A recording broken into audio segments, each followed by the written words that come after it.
Kalau harapan saya sendiri sih, ya kalau memang itu kan alam, namanya alam. Kita tidak tahu kapan akan berakhir.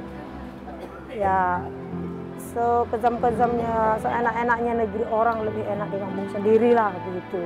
Kalau bisa lah, kalau Allah masih berkehendak, kami ingin pulang gitulah kampung kami, halaman kami sendiri lah.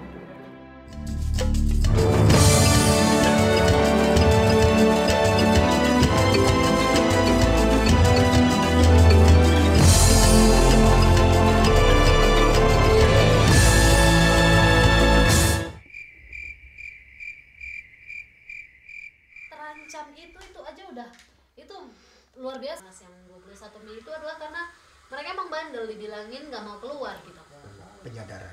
Penyadarannya yang itu. pertama itu yang paling ribet.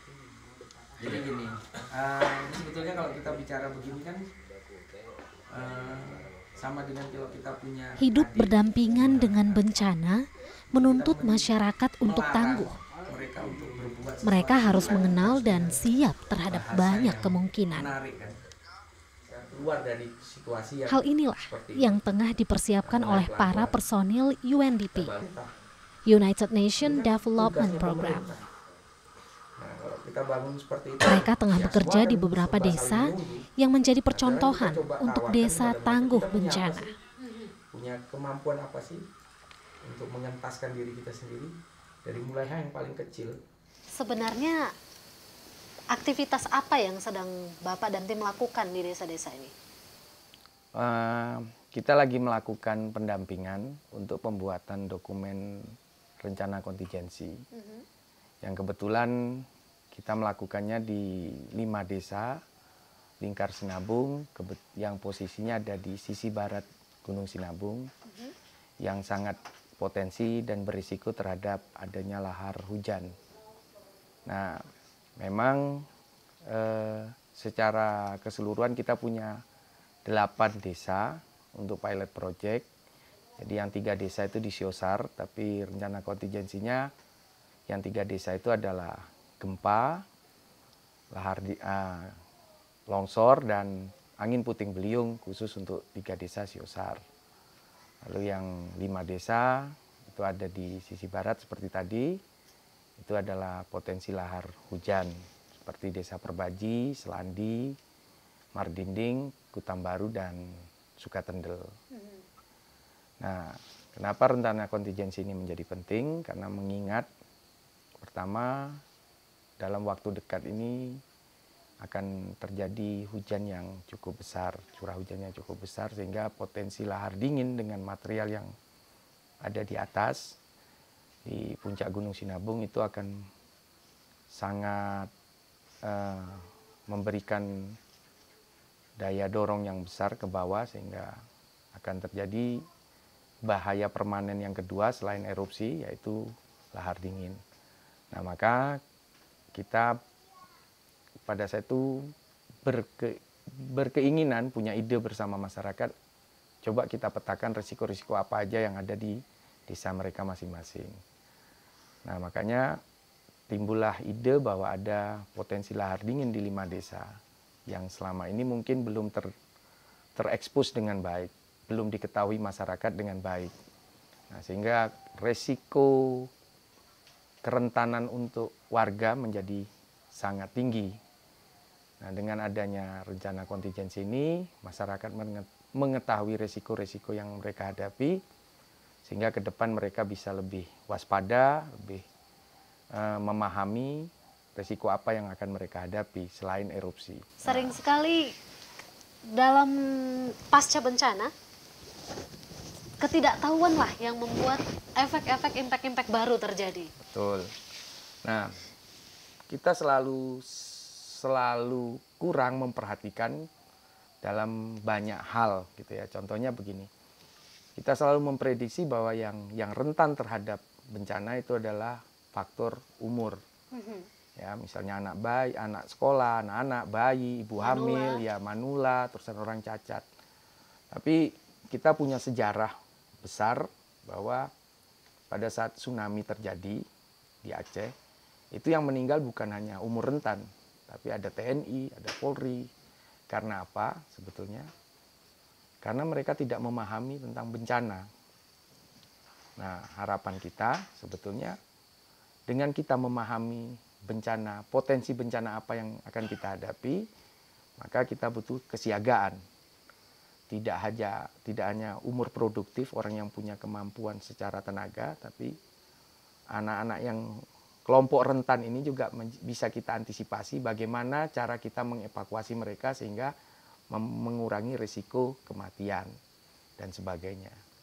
Nah, ini semua kan harus diatur bersama dalam sebuah skenario yang besar. Nah, ini tidak bisa juga hanya diserahkan kepada BPBD, pemerintah, ya, daerah, Polri, TNI, kalau masyarakatnya tidak memahami.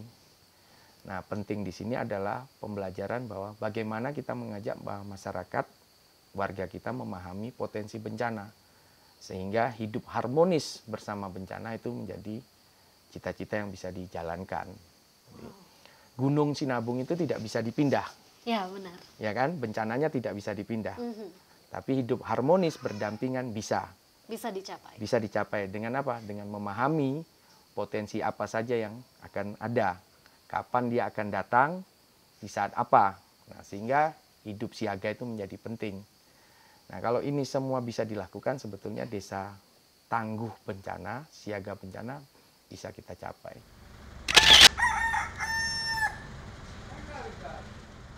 Berjarak hanya 4,3 km di arah barat daya Gunung Sinabung, Desa Perbaji menjadi salah satu desa yang beresiko besar terkena dampak erupsi dan lahar dingin. Karena itu, desa ini menjadi salah satu desa percontohan atau pilot project UNDP. Perbaji menjadi pilot project bukan hanya dalam proyek Sistem Informasi Desa atau SID, namun juga dalam rencana kontingensi lahar dingin. Untuk melihat langsung pekerjaan UNDP di Desa Perbaji, saya membuat janji dengan Octavianus, salah satu warga Desa Perbaji. Kalau pertama itu kan ada dibuat TPA. Bersama-sama kami meninjau beberapa jejak kerusakan lahar dingin dan mendengar langsung penjelasan mengenai pemetaan desa tangguh bencana Perbaji.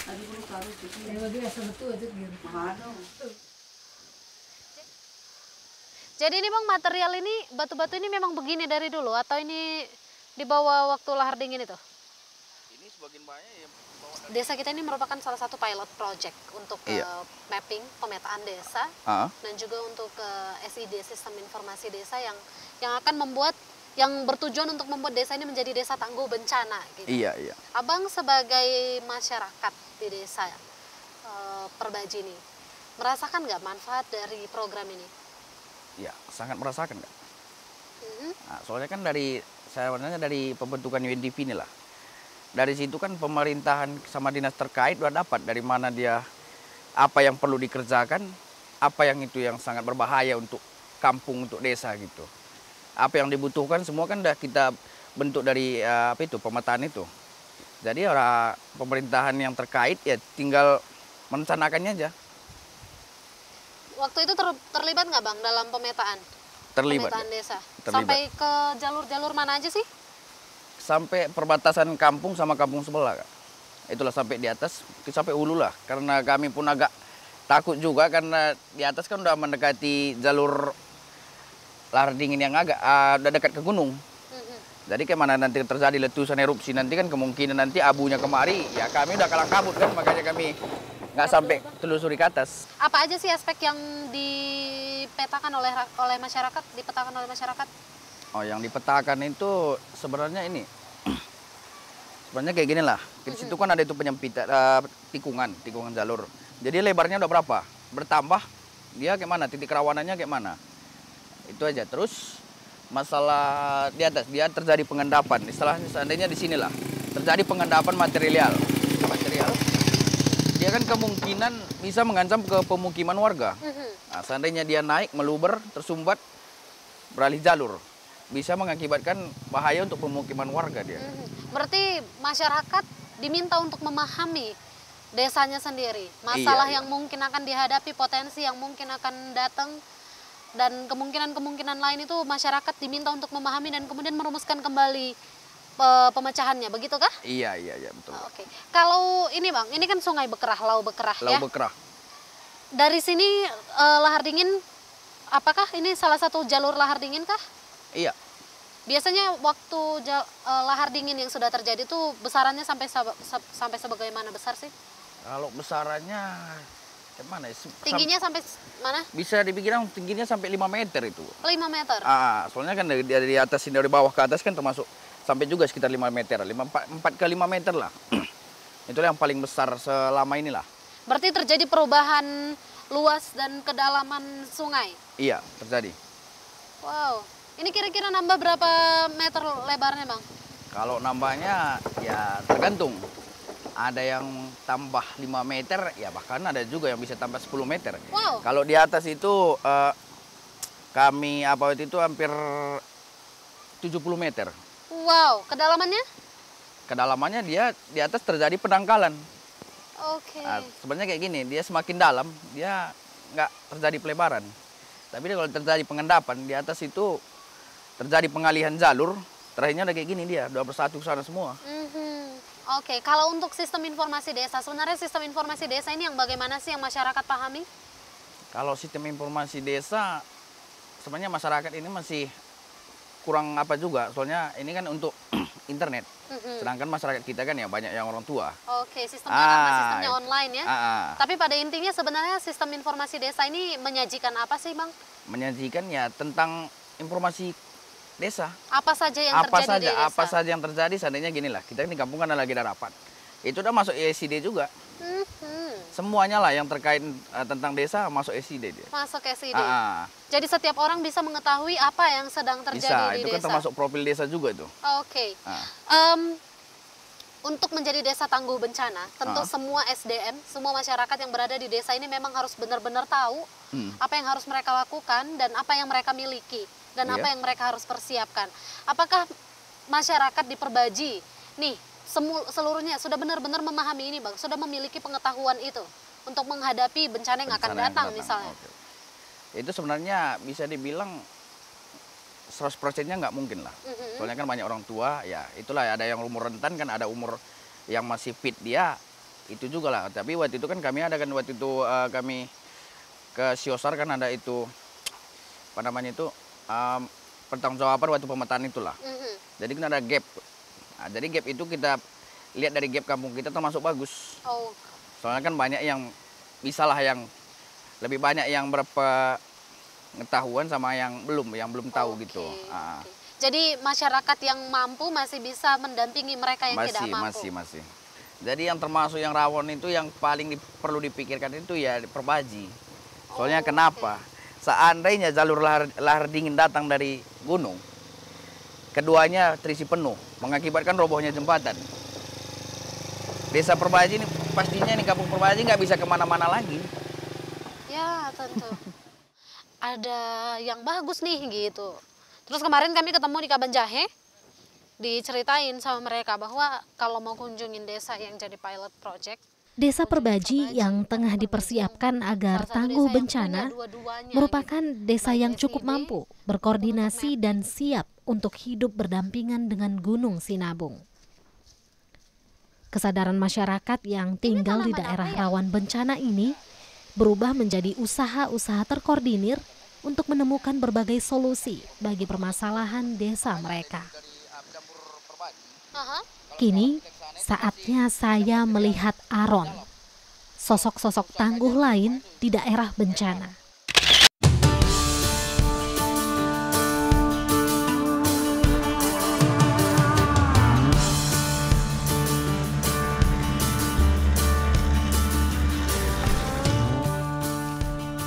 Catatan di tahun 2010, perkebunan di Kabupaten Karo mencapai luas lebih dari 10.000 hektar.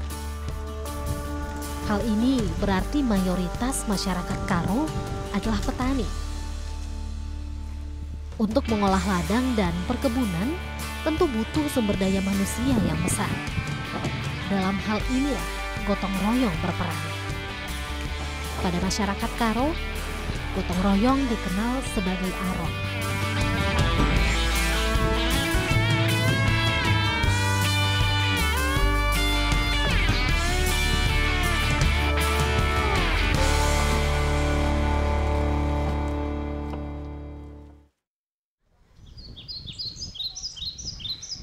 Pada awalnya, aron merupakan aktivitas gotong royong non-komersial. Namun kini telah terjadi pergeseran makna. Aron telah menjelma menjadi pekerja harian yang dibayar sesuai jumlah yang disepakati di seluruh Kabupaten Karo. Bahkan kini, pekerja aron tak hanya terdiri dari masyarakat Karo saja. Para pendatang pun telah turut menjadi bagian di antaranya. Pemirsa, jangan berpikir bahwa saat ini saya sedang berada di ladang yang sedang diolah atau dikerjakan oleh para pemilik ladang. Tidak sama sekali. Ini adalah sebuah tradisi ya, bisa kita katakan begitu, tapi bentuk tradisi yang telah bergeser nilainya, yaitu aron-aron. Aron-aron adalah biasanya merupakan pekerja harian di ladang. Dan dulunya ini merupakan sebuah bagian dari budaya. Setiap orang yang memiliki ladang saling membantu, bergantian. Namun kali ini, maksud saya pada masa-masa ini, aron-aron telah berganti fungsi. Bahwa jika hari ini, sebagai contoh, ladang saya dikerjakan oleh orang lain, itu berarti saya tidak memiliki kewajiban apapun untuk bekerja di ladangnya besok. Satu-satunya kewajiban saya adalah membayar. Seperti informasi yang baru saja kita dapatkan dari bapak-bapak yang ada di tempat ini, mereka dibayar sekitar 70.000 untuk, jika dikalkulasikan itu durasi bekerjanya sekitar 7 jam. Itu berarti 10.000 1 jam. Ini adalah gambaran budaya yang telah bergeser di Tanah Karo. Kita akan lihat lagi pekerja ladang lainnya, aron-aron lainnya, tidak hanya di tempat ini. Sebagai informasi untuk Anda, ini adalah masyarakat yang berasal dari suku Jawa sedang mengerjakan ladang milik orang Karo. Menarik sekali.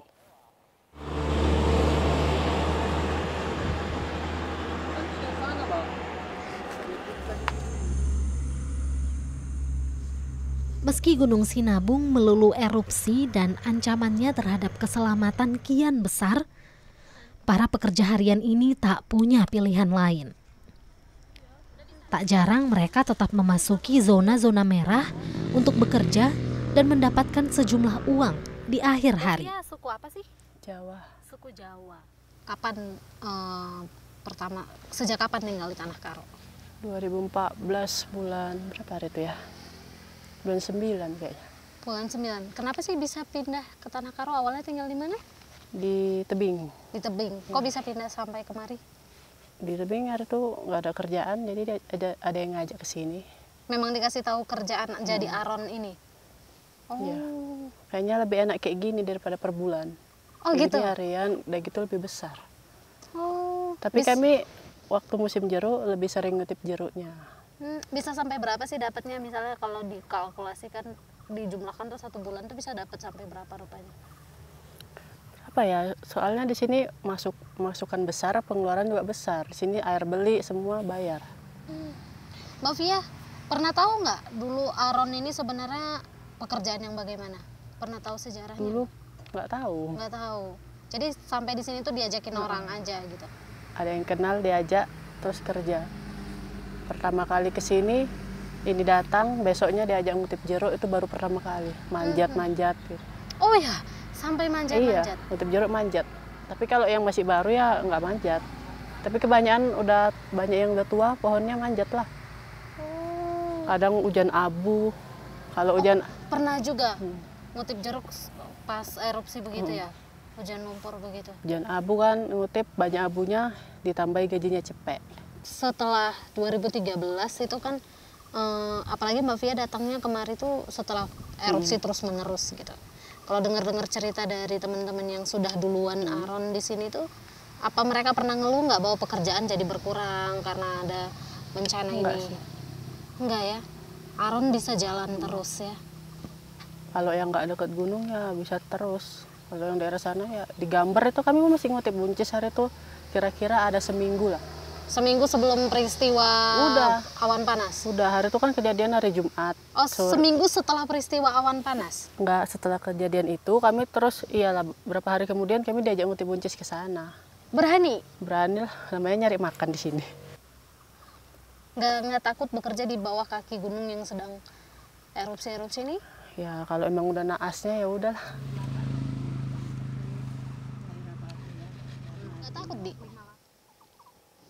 Kenapa? Bi, sejak kapan Bibi berpakai pekerja aron di ladang? Udah lama lah, Kira-kira berapa tahun? mulai kawin lah. Tahun 82 aku kawin. Waduh, udah lama ya. Iya. Bi, pernah nggak masih ngerasain aron yang lama itu, yang kalau aron yang sekarang kan dibayar tuh. Bayar. Kalau yang lama kan dulu tuh orang yang punya ladang, misalnya yang punya ladang sebelah sana datang kerja kemari, terus nanti yang punya ladang di sini balas Balik kerja ke sana sana. dulu. Masih pernah ngerasain nggak? Pernah. Oh, kenapa nggak begitu lagi sekarang? Nggak bisa lagi kalau sekarang. Kenapa? Ini, udah apalah zaman ini sekarang, nggak kayak dulu. Bibi dulu boleh ceritain nggak dulu waktu masih ngerasain aron yang model lama itu, yang masih saling bantu, yang para pemilik ladang itu gimana sih caranya? Sistemnya bagaimana? Apanya? Gimana ngaturnya dulu itu? Kalau sekarang kan gampang aja iya. bayar gitu. Dulu gitu, gini kan dulu. 2 hari sini, 2 hari ladangku, Mhm. terus 2 hari ke ladangmu gitu. Oh Gitu gitu. dulu ya. Jadi itu biasa satu kampung Biasa. tuker-tukeran. Biasa. Dulu ya. Tapi udah dulu Dulu sekali. kali itu ya. Tahun 80-an itu. Jadi sekarang sejak tahun-tahun berapa mulai pergantian yang jadi aron bayaran? Dari 80 inilah udah. Habis itu udah begitu semua di Iya. seluruh Tanah Karo. Iya. Nggak ada lagi yang sistem bantu para Enggak. pemilik ladang. Enggak ada lagi.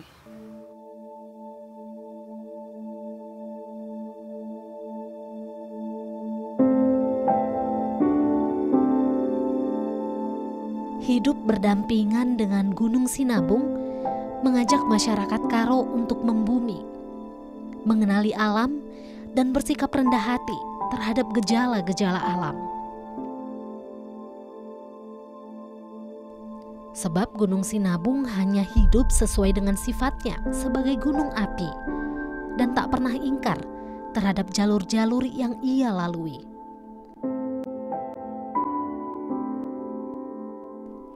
Masyarakat Tanah Karo harus menjadi masyarakat yang tangguh bencana. Sebab kehidupan masih terbentang panjang dan kita masih hidup di lingkar api Pasifik.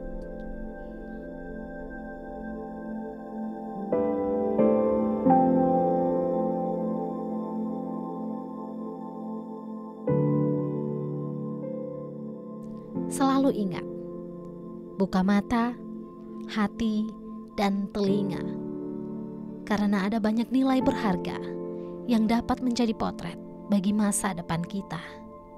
Sampai jumpa.